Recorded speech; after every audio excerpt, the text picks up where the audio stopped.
Hey guys, welcome back to another episode of Her Faith Inspires podcast, where we take cultural issues and we tackle them with biblical truth. I have a great episode for you today, kind of one that a listener emailed me about. So I told her that we would make this into an episode and something I've been wanting to talk about for a while. So it works. But before we get into it, I want to remind you of the t-shirt in the shop, Be Salty, Stay Lit. I have it on right now if you're watching it on YouTube. And it's only going to be in the shop till the end of February. So if you want to place an order, go to the website at shandafulbright.com and do that ASAP. Also, the Emotionalism Junkie quiz will be available the first weekend in March. I'm really excited about this. We've been working on it. I think I went over this questions and the answers several times. And then I'm having the ladies in my Patreon membership test it out to see if we need to tweak anything, because to put together a survey or a quiz, it's kind of difficult. And I realized that after I started putting it together, but it's exciting. I'm launching at the Anchored Women's Ministry Leaders Conference in North Carolina, where I'll be speaking on loving God with all of your heart, soul, mind, and strength, touching on emotionalism and what it is to know God. I'm excited about that. So stay tuned for that. And finally, we have a brand new mini course coming out at Online Christian Courses called Is Hell Real? Understanding a Place Nobody Likes to Talk About. This is designed specifically for middle school kids, and I'm really excited about it. Dr. Frank Turek and I co-wrote this second curriculum where we lay the theological foundation for middle schoolers on eternity. We touch on human nature, which like free will, temptation, sin. We talk about the attributes of God. What does Satan look like? And why Jesus came. And finally, we talk about hell from a biblical perspective. Now, I know some people are going to be like, especially when we start talking about this and everybody starts to see it, they're going to be like, you're teaching your kids about hell. Isn't that scary? Isn't that like abusive? Because I've already seen some of the comments come out, even about teaching them about God. Like the culture, I don't think I need to say this, but the culture has lost its mind. And that's kind of what we're talking about today, like the mind of culture and belief. But here's the thing. It's not scary the way that we talk about it, but we aren't the only ones talking about hell. Like Online Christian Courses, Christians aren't the only ones who talk about hell. And if you heard about the Grammys, which I do not watch, then you know that they're talking about hell. They're not just talking about it, they're straight up worshiping the devil. So Little Nas X, devil worshiper, put something on his shoes. This was a couple of years ago, and everybody's like, oh, that works for him. This PR is really great for him. We'll do it too. So, people at the Grammys worshiping Satan. Disney creates a show with the daughter of Satan. So, yeah, I mean, I hope people who are complaining about when we teach kids the theological view of eternity, I hope if they get mad at us, I hope that they're also calling Disney, and I hope that they're also calling the people from the Grammys and be like, it's so abusive. I doubt that's happening, but that's the nature of this whole thing, right? So yes, we're talking about hell from a biblical perspective. And when you think about it, you only get a description of hell from the Bible because other worldviews don't believe in heaven or hell. And if you're like, what? I didn't know that.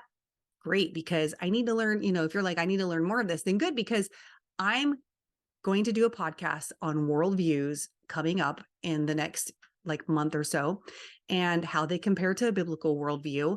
You probably saw that coming if you've heard me talk about George Barna's worldview inventory. So stay tuned.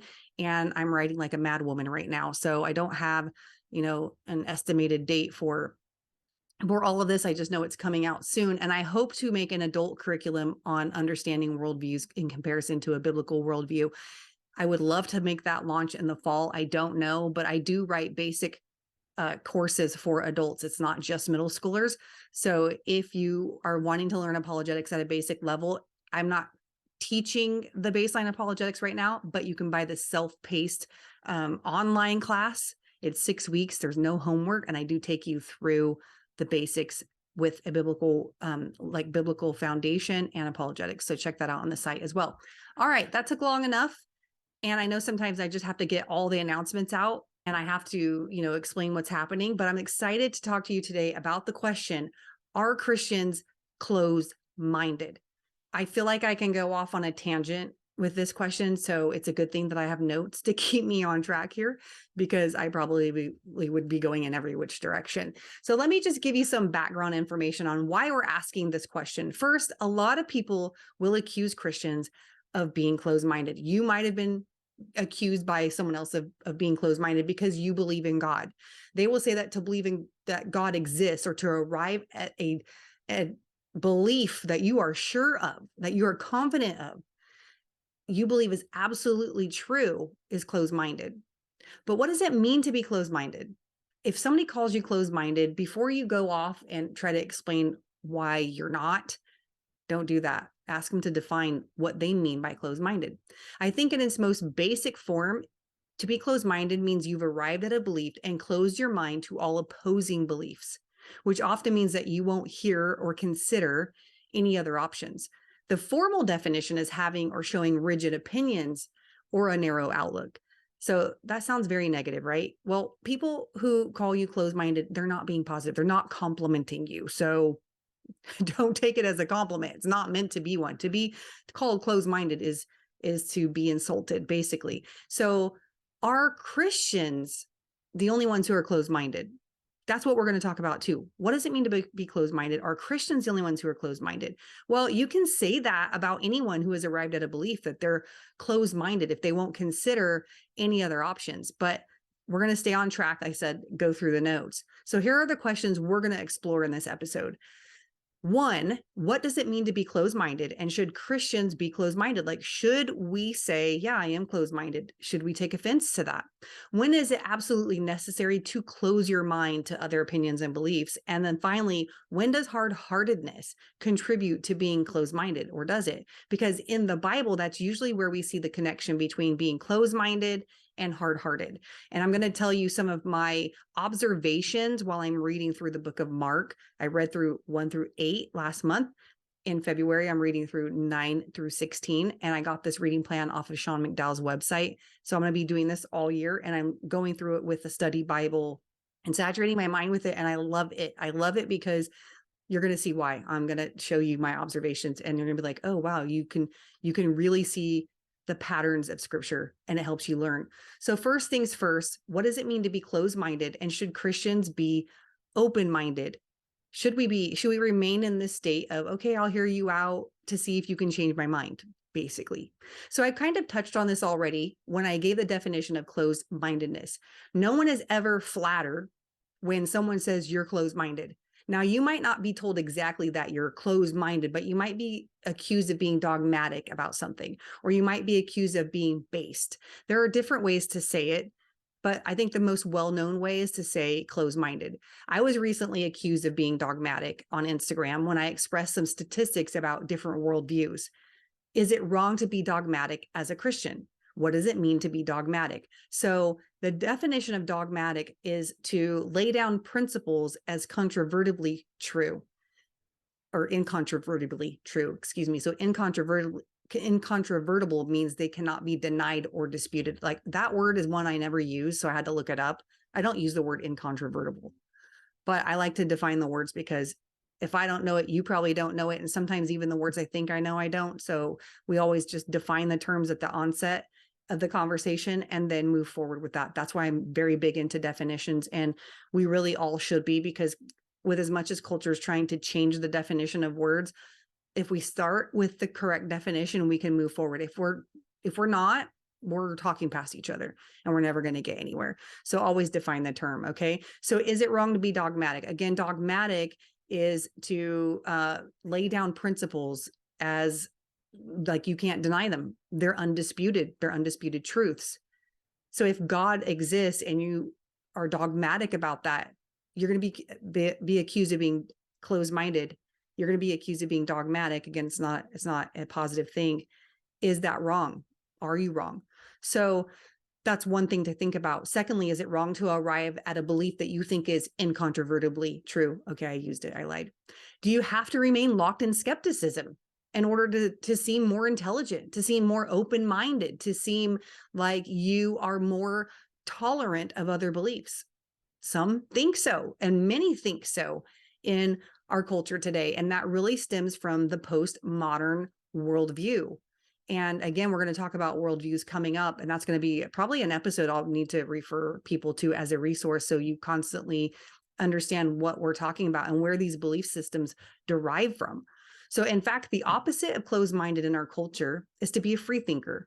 It's to be skeptical of anything or anyone that claims to be, that have the absolute truth or something that is absolutely true, because the only person, according to our culture, who has the power to know, to truly know, is the person themselves. Like, you cannot question if a biological male says that he is female. Who were you to say? That's up to him to decide. You cannot tell a woman that she cannot intentionally kill an innocent human being in her womb, because it's wrong to intentionally kill an innocent human being. Who are you to say? That's her body. So we've become a culture where the individual, the subject, is the only one who can decide the truth. Everyone else, no one else can question it. Now, this is the consequence, again, of postmodernism. Lived experience is what drives the truth, and you cannot tell anyone they're wrong, unless you can only tell them they're wrong if they claim to know the truth. Then they're wrong. Then they're dogmatic. Then they're closed-minded. Then they're based, and they're not tolerant. This is why Christianity is becoming increasingly offensive in our culture. Our culture is becoming increasingly more to think that they're more tolerant, that everyone decides their own truths. They're going to be more intolerant of those who claim to have absolute truth. If you claim to have arrived at a belief, you become dogmatic and closed-minded. But again, we have to ask ourselves, is that true? This will cause some to preface their statements with insecure words like, well, to me, God exists, or to me, I believe the Bible is true. Or I know this might not be what you think, but I think the Bible is true. Don't preface your sentences that way. Don't start off with uncertainty to say that you're certain, because that's not going to convince anyone. In fact, I believe that as we continue in culture, as we continue through going with this question mark above all of our heads, and I'm the only one who gets to decide, and what do you think I should do? Do what's right for you, not having any sort of path or any sort of guidance. I think those who are confident will become more sought out, that they're going to become more attractive, because if you can say, I am convinced that God exists, I am convinced the Bible is true, and then you're able to give your reasons, people are going to say, wow, that's going to be rare. It's going to be rare in this culture. So you can be absolutely sure that the evidence points to an infinite God. You can be absolutely sure beyond a reasonable doubt. We're going to talk about that. You can be absolutely sure that truth exists, because to say truth doesn't exist is a truth claim. And you've contradicted yourself when you say that. If you listen to I Don't Have Enough Faith to Be an Atheist podcast, you know exactly what I'm talking about, because Frank's podcast starts off like this every single week when he talks about, there is no truth. Is that true? You're making a truth claim. So in politics today, we hear people being called based. That just means they're grounded in what they believe and in what they represent. They don't vacillate. They don't double talk. They're consistent in their beliefs. That's becoming, again, more rare. And when you think about it, you can't count on someone who double talks. They can't be trusted, because just think about it. If they run on something today, in 2 years, they can be like, never mind, I changed my mind, or whatever. You want someone who is quote unquote based. The younger generations talk about being free thinkers. And I've heard some young Christians claim to be free thinkers. But is being a free thinker, an open thinker, open to everything, is that biblical? Is that what God wants us to be? A free thinker is someone who rejects accepted opinions, especially those concerning religious beliefs. So as you can see, this is already starting to take a far left turn when you're talking about it being biblical. The Bible doesn't encourage us to be free thinkers. Nowhere in the Bible will you see that God says you're to be a free thinker. The Bible doesn't encourage that. But people who think like God is what the Bible encourages, to transform your mind and to align your thoughts with God's. We are meant to land on true knowledge. We are designed with a mind that is able to think, to filter out, to understand, and to arrive at beliefs. That's what God made us for. And I talk about this often, and I love this verse in Proverbs 1:9. It says, the fear of the Lord is the beginning of knowledge, but fools despise wisdom and instruction. So here we see two ways of thinking. We see that the person who fears God has begun to know. to land on a belief, because the fear of the Lord is the beginning of knowledge. They've landed on a belief, the fear of the Lord. But the fool despises the instruction that leads them to the knowledge of God. Which one sounds like they're being closed-minded from this verse? Doesn't it sound like the one who despises the instruction, the one who doesn't want to listen to teaching? They have their minds closed to the information that introduces them to who God is, to true knowledge. In fact, Romans 1, I love Romans. I love Romans 1. It's like one of my favorite chapters in the Bible. And it gives us an example of this, because we know God through two ways. We get information about the truth of who God is, two general ways: general revelation and special revelation. So special revelation is through the word of God. So you know about God through the world and what he created. Yet to get to know God is through the word that he inspired. So I'm going to say that again. You can know about God through the world. You get to know God intimately through his word. Okay, so special revelation is the word that God gave through the prophets and through the apostles and the people who were with Jesus, the eyewitnesses, and those who were close companions to the eyewitnesses. And then you get general revelation, what we see about the designer, the creator, through the world that he created. So general revelation is how God reveals himself through what has been made. So everyone who lives in this universe, on this earth, in the world that we live in, can look around and see that the world we live in is not here by chance. It's not here by accident. It must be purposeful. There must be an all-powerful, all-knowing, infinite creator who lives outside of the space and time and matter that we all are, experiencing. So I'm going to read you Romans 1, 18 through 25, so that way you get a good idea and make this connection with Proverbs 1:9. So you have the fool and the wise in Proverbs 1:9 and the instruction and the fear of the Lord. And then you have Romans 1. And Romans 1, 18 and 25 says this: but God shows his anger from heaven against all sinful, wicked people who suppress the truth by their wickedness. Now, let me stop there and have you notice, this says they suppress the truth. Suppress is a verb. They're doing something with revealed truth. They are trying to push it down, to get rid of it, to keep it from surfacing so they don't have to face it. So it's not that they weren't revealed the truth. They are suppressing the truth that is revealed. So let's pick up at verse 19. They know the truth about God because he has made it obvious to them. For ever since the world was created, people have seen the earth and the sky. Through everything God made, they can clearly see his invisible qualities. So let's stop right there again. So they can look around at creation and they can say, these are the effects of a greater cause. And I can see the invisible qualities of this cause through what I experience in his world. And what they see, his qualities that they see, is his eternal power and divine nature. So they have no excuse for not knowing God. Verse 21, yes, they knew God, but they wouldn't worship him as God or even give him thanks. And they began to think up foolish ideas of what God was like. As a result, their minds became dark and confused. Claiming to be wise, they instead became utter fools. So again, here we see that people knew God by the world he created. God is not trying to be mysterious. God is not hiding.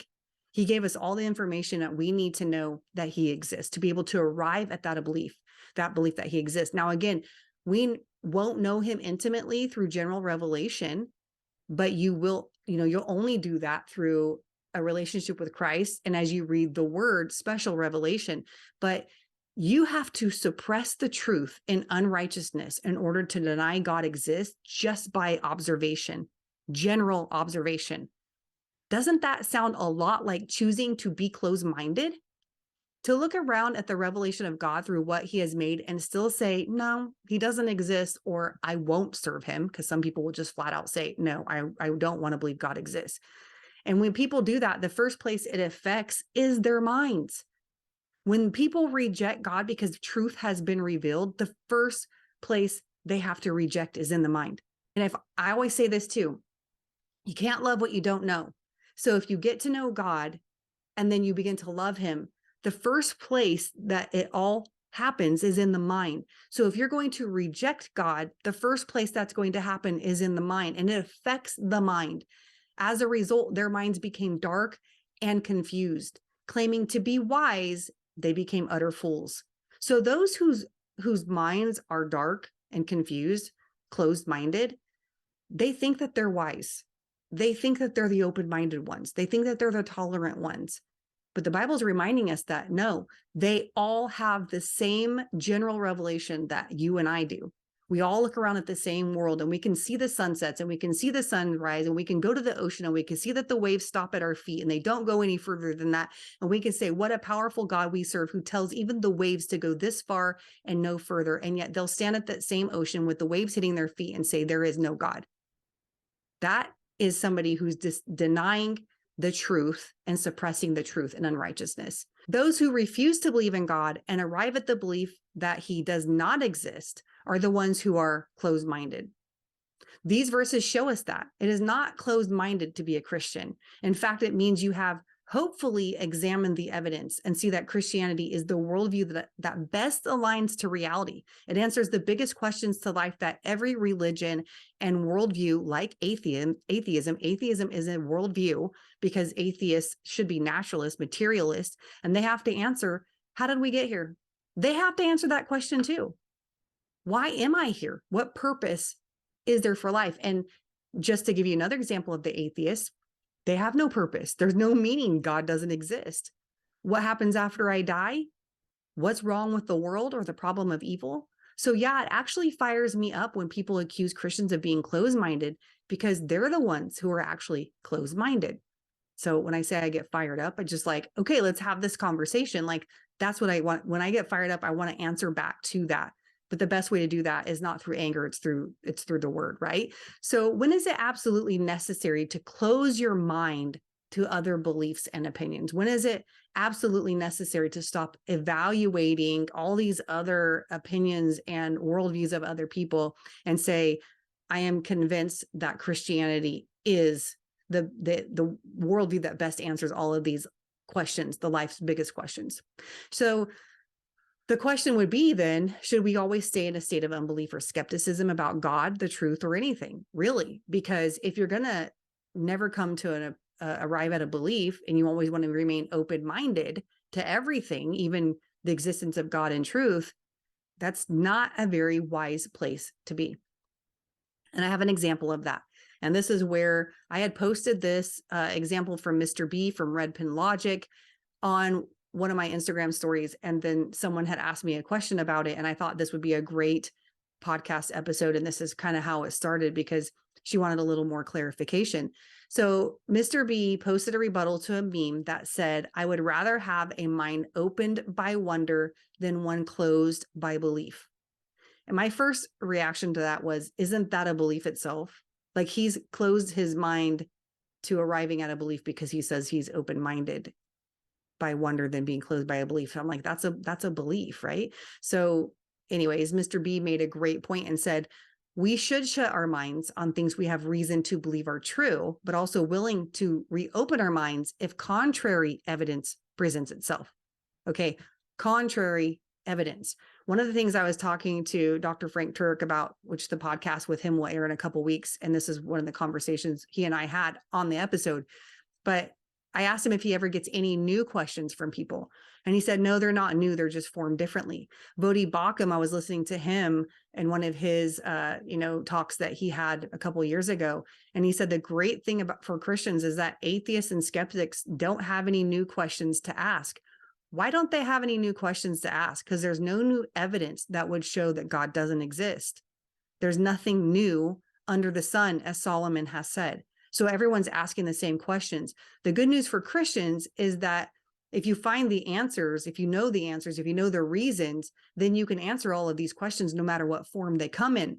I think what's happening with Christianity and some of the way that some Christians are presenting Christ these days is that Christianity doesn't change. And since there aren't any new questions and there are no new answers, then Christians have to make Jesus look cooler to be appealing to culture.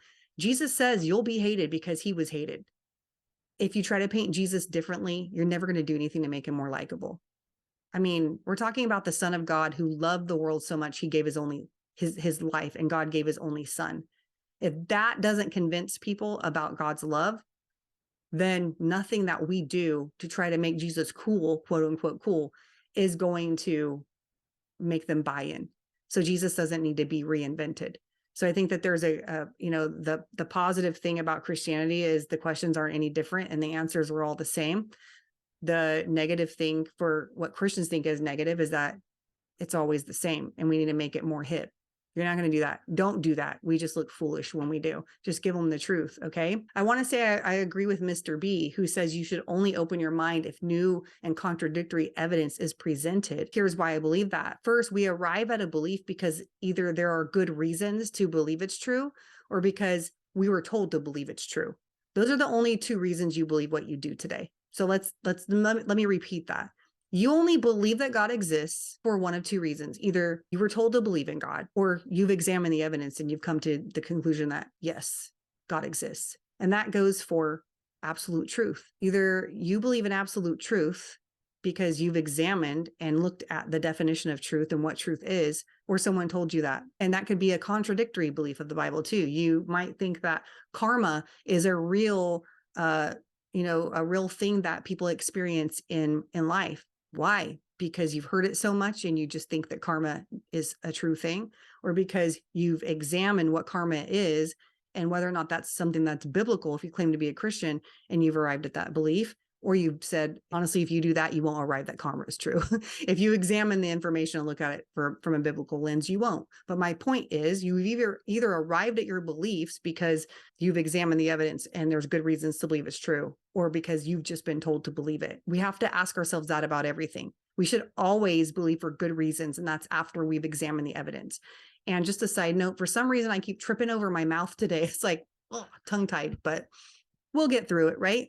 So I've talked about this before of when something is reasonable and good to arrive at the belief. I get a lot of people making claims, especially like on YouTube and social media.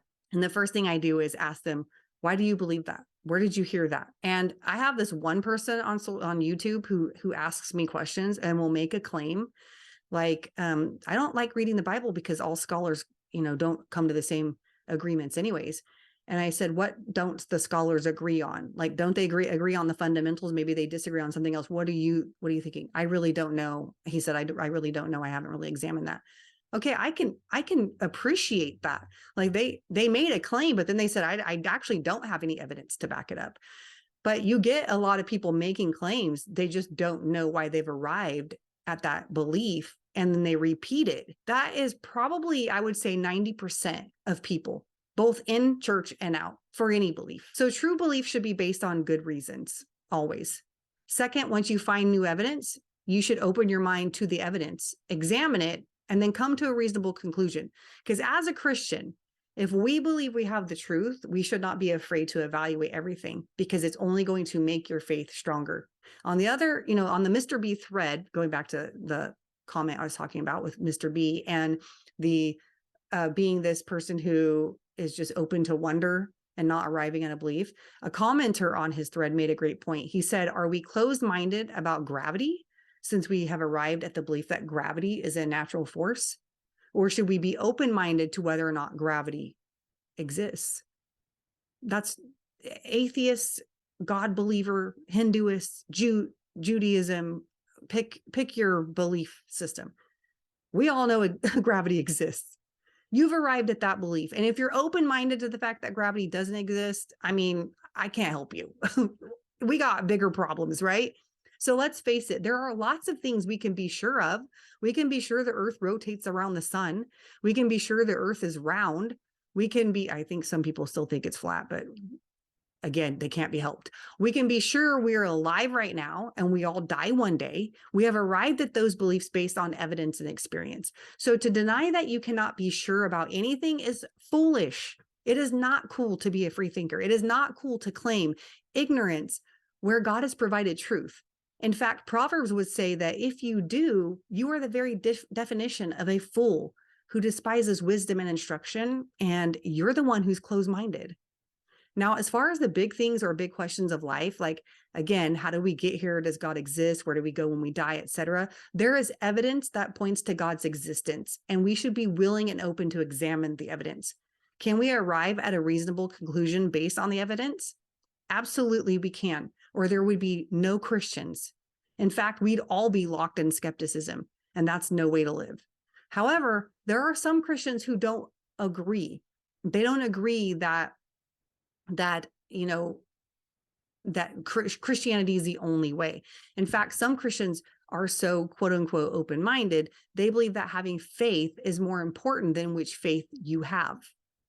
So again, Barna's worldview inventory, I'm still studying it for the second time.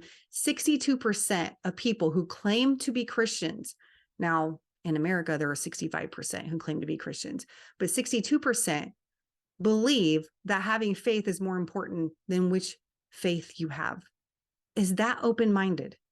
That's dangerous and foolish, because not all beliefs are equally valid, because they contradict each other. In fact, per Barna, these Christians have adopted a postmodern worldview, which says that there is no way to know whether or not God exists. So just have faith in something and you'll be better off. According to who? Who says that? What source do you draw that belief from? Because I can tell you it's not in the Bible. And those who have a biblical worldview say that having faith is more important than which faith you have. Those with a biblical worldview. So we started off with 62% who claim to be Christians, now 42% who have a biblical worldview, who say they believe in the Bible. They're, Christians who know that Jesus Christ died for the sins of the world. They're saying that it doesn't matter what faith you have. If that's what you want to call open-minded, then that's dangerous, because we all, what we believe determines how we live. It's dangerous because what you believe determines how you live, and how you believe what you believe that determines how you live affects your eternity. In fact, this is what 2 Corinthians 4:4 says. Satan, who is the god of this world, has blinded the minds of those who don't believe. They are unable to see the glorious light of the good news. They don't understand this message about the glory of Christ, who is the exact likeness of God. What does that mean? It means those who close their minds to the truth about God are closed-minded. When I teach kids, let's get real, we examine the evidence for God, and we start with the scientific evidence that points to God's existence. We look at and evaluate what atheist scientists say, and even use some of the evidence they have found that confirms God's world, even if they don't attribute it as evidence for God. That doesn't mean our confidence in God removes all doubt either. It means the evidence points to God behind or beyond a reasonable doubt. The same standard required in a court of law to determine whether or not a criminal is guilty or innocent. Not one person on the jury was present at the time of the crime. They have to examine the evidence and come to a conclusion beyond a reasonable doubt. That's what we do when we arrive at a belief, all of us, no matter who we are. The only way for us to change our minds about God is if new evidence contradicts the evidence we've already examined. Okay. And even in court, that's when they reopen the case and the person gets retried because they found new evidence. It makes everybody take another look, right? So that's not coincidental. That's how the world operates. So the question is it absolutely necessary to close your mind about beliefs and opinions? Okay, well, I would say it depends. I know sometimes I like a black and white answer too, like yes, no, but sometimes it depends. Is it absolutely necessary to close your mind about beliefs and opinions? It depends upon what we're talking about. When I ask my students to answer the question, does God exist? That question is easy. And I tell them that I have an easy question for you. Does God exist? And they're all going to say, yes, yes, yes, yes, yes. I mean, I see the chat going, yes, yes, yes, yes, yes, because we're on Zoom. And not one of them says no. But when I ask, why do you believe he exists? That question's hard. It requires thinking and thought and reasons. And that means you've opened your mind to the evidence, right? And many people who adopt beliefs about things don't have valid reasons for them. And I also tell my students that I don't know is a valid answer. Like you can say, I don't know. Like, why do I believe this? There are things that I don't talk about on my podcast because I haven't researched it. A lot of people are talking about the He Gets Us campaign. I have my opinions about it.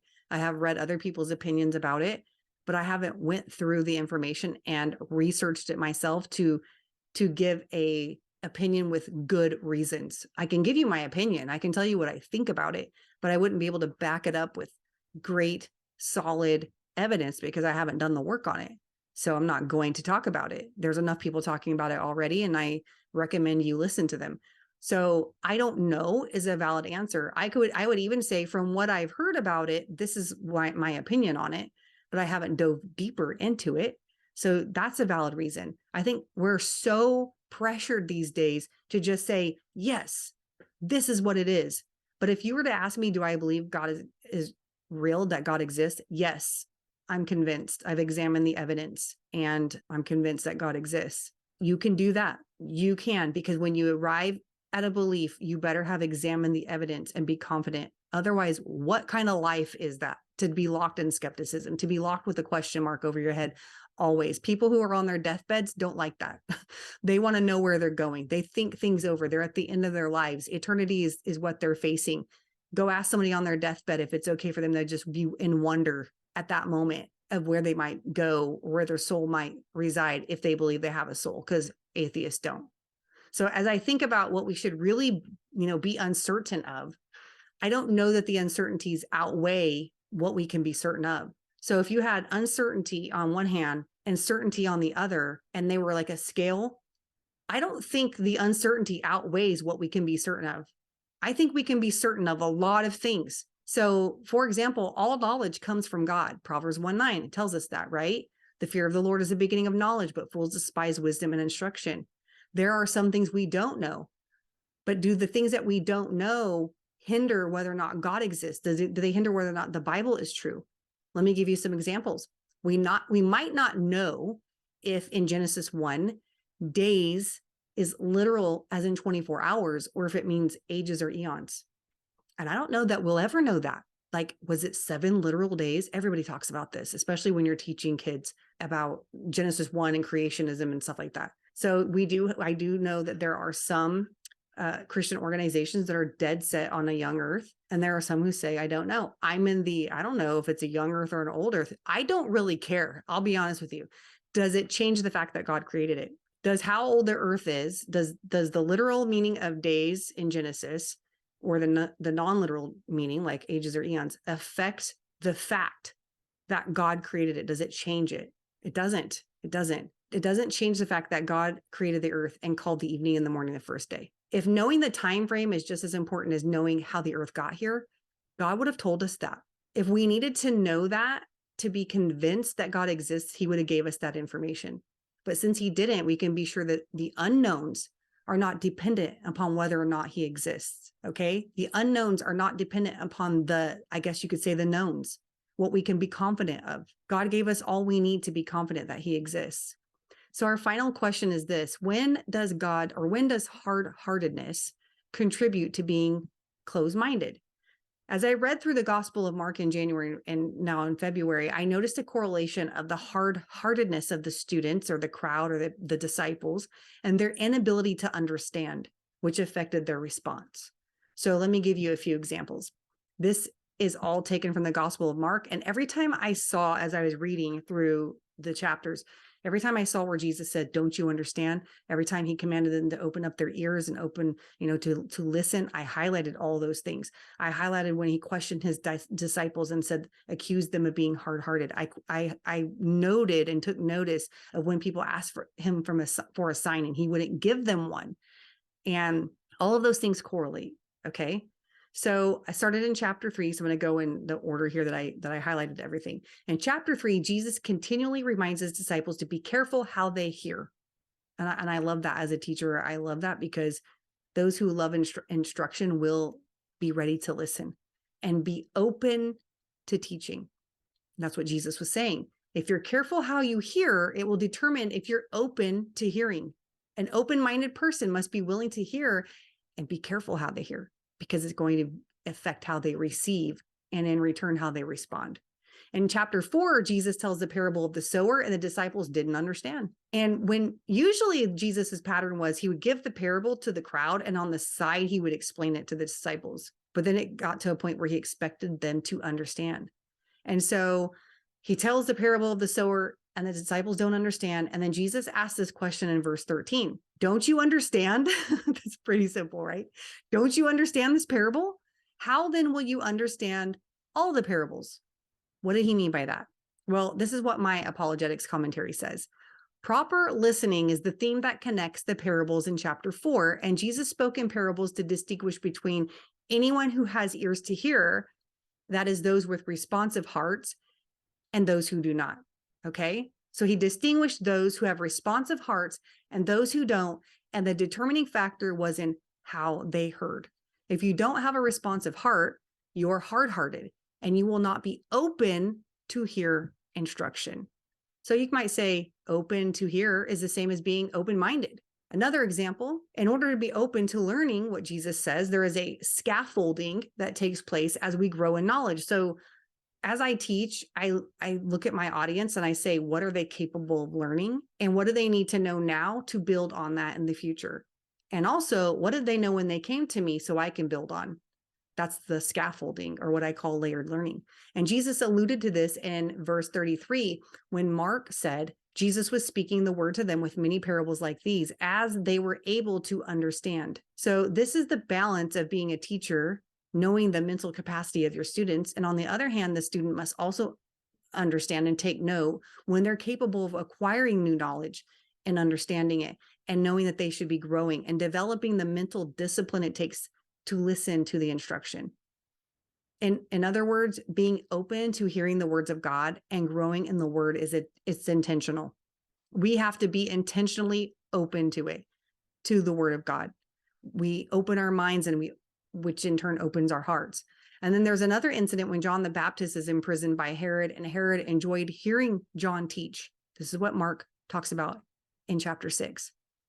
And in 6:20, Mark tells us that when Herod heard John, he would be very perplexed, and yet he liked to listen to him. So I looked up the word perplexed, and it means that you're completely baffled or puzzled, like head scratcher, like, what is he saying? But this is so interesting. That's kind of what Herod was thinking. But it also means that he didn't come to the understanding of what John was teaching. We know this because eventually Herod's wife Herodias encouraged her daughter to ask for John's head on a platter. So Herod, who wanted to please his guests, had him beheaded. What's the point with this example? There's an openness required to bring someone to understanding. And in Mark 7:14, Jesus again tells the crowd to listen to him and understand. After he left, his disciples asked him to explain the parable because they didn't understand when Jesus talked about the traditions of the elders. And when Jesus said, what comes out of the mouth is what defiles a man, not when you eat with a dirty cup and bowl. He wasn't pleased when they asked him if he could explain it to them. And he was like, don't you get this? But his actual question to them was, are you also lacking understanding? So he called them out. Remember the growth process I was talking about, that scaffolded learning, like knowing what you knew to build on that. That's what I do. Look back at what my students already know. How do I build on that now? What do I need to do to pass them on to the next teacher? Jesus expects growth out of his disciples here. They've already been with him. He's been teaching them. And now they're still asking for him to help them understand. He said, you're lacking understanding. And he didn't excuse them of their ignorance. He expected them to understand. And part of the lack of understanding was in how they listened to his teaching. And in 8:17, it gets worse. After Jesus feeds the 4,000 and he instructs them to be careful of the leaven of the Pharisees, he's still speaking in figurative language here because they should be getting it. And that meant their hypocrisy. They didn't get it. And the next thing Jesus says is, why I believe closed-mindedness to the truth and a hard heart are correlated. And he asked them, don't you understand or comprehend? Do you have a hardened heart? Do you have eyes and not see? Do you have ears and not hear? Being closed-minded is a spiritual problem when it comes to the truth, when it comes to the existence of God. In fact, when someone says they won't believe in God because they don't have enough evidence or because we can't know anything for sure, they are the ones who have eyes and do not see. They have ears and do not hear. If they did, they would believe. In fact, in the same gospel, Jesus is asked questions by religious leaders and others that he will not answer. And I thought, why not? Why won't Jesus answer them? Why doesn't he answer when they ask him if he's the Son of God? Why doesn't he answer when he has an opportunity to convince them? It's because they don't want to be convinced. Jesus performed so many miracles during the 3.5 years of his ministry, and they still asked for signs. And I think one of the best examples of this, people who are closed off to the truth and closed off to the evidence for God, is in the depiction of the story of the rich man and Lazarus. Jesus was telling the story, and when the rich man and Lazarus died, one's in like a purgatory, he's in torment, the other one's in Abraham's bosom. There's a big gulf between them, a big chasm, but they can talk to each other because the rich man asked Abraham, oh, send Lazarus over to dip his finger in water and relieve me of this torment. And Abraham's like, he can't do that. Like, we're in two different places, and you're suffering the consequence of the way that you lived your life, and Lazarus is getting to reap the benefits of how he lived his life. And so the rich man says, okay, fine, but can you at least send Lazarus to my family so he can tell them not to come to this place of torment? And Abraham told him that they have the prophets and they have Moses. Let your brothers, let your family hear them. They have the truth. They have the evidence. Granted, not as much as we do today. We have a lot more today. We have the whole canon of scripture. We have all these scientific breakthroughs to where it should be easier to believe. And the rich man said, oh, no, that's not good enough. But if someone rises from the dead, they'll believe. Moses, he's not good enough. The prophets, their truth isn't good enough. I need someone to show a sign. I need someone to rise from the dead. And Abraham, what he says next is telling. He said, if they will not listen to Moses and the prophets, they're not going to believe, even if one rises from the dead. The evidence will never persuade one who wants to remain in unbelief. And that is the one who is truly closed-minded. So what happens if someone accuses us of being closed-minded if we don't believe in any other marriage than traditional marriage? If we don't believe that a male can be a female and a female can be a male?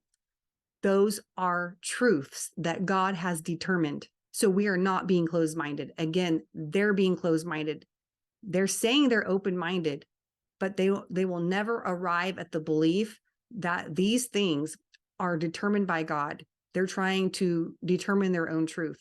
And so I think a lot of times we can get tripped up by those things too. But what if it's a social issue? What if it's something related to that's not specifically about God's existence?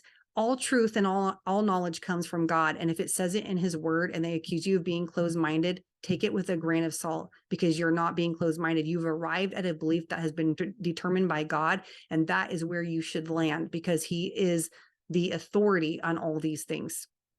So I want to close this out by encouraging you to share the gospel anyway. No matter who you're speaking to, don't wonder, are they closed-minded? Are they open-minded? You don't know. We don't know. We will never know. We don't know the hearts of other people. Only God does. And that's a good thing, because he knows how to get to that heart. Whereas all we can do is speak the truth. It's not our job nor our concern how they will respond. Although I'll say it is hard not to be concerned with how people respond. But that's when we take our concern to the Lord and bathe it in prayer, especially if we're getting ready to have hard conversations with other people. I also want to encourage you as a Christian, again, to not care when people call you closed-minded, because they're going to. People who think they're the trendy ones for being open-minded or free thinkers don't understand that they're the ones who refuse to arrive at a belief when God has given us everything we need to arrive at the belief that, one, he exists, and two, we discover the truth that God has determined. We have to have thick skin and hopefully good conversations, because we know the reasons we've arrived at those beliefs. And remember, some people don't need an explanation or an answer. Jesus recognized those who just wanted to trap him in his words and didn't care about the words he spoke. Wipe your hands and go your way. Ask God for the wisdom of when to do this. I hope that encourages you and helps you understand what it means to be closed-minded. And if you enjoy the podcast, please leave a 5-star rating and or review, as this is the only way to get the podcast into the earbuds of others. If you have any questions for me, you can always email me at hello@shandafulbright.com. If you want me to do an episode and discuss something or tackle something, I'll definitely do that. And as always, I'll catch you on the next one.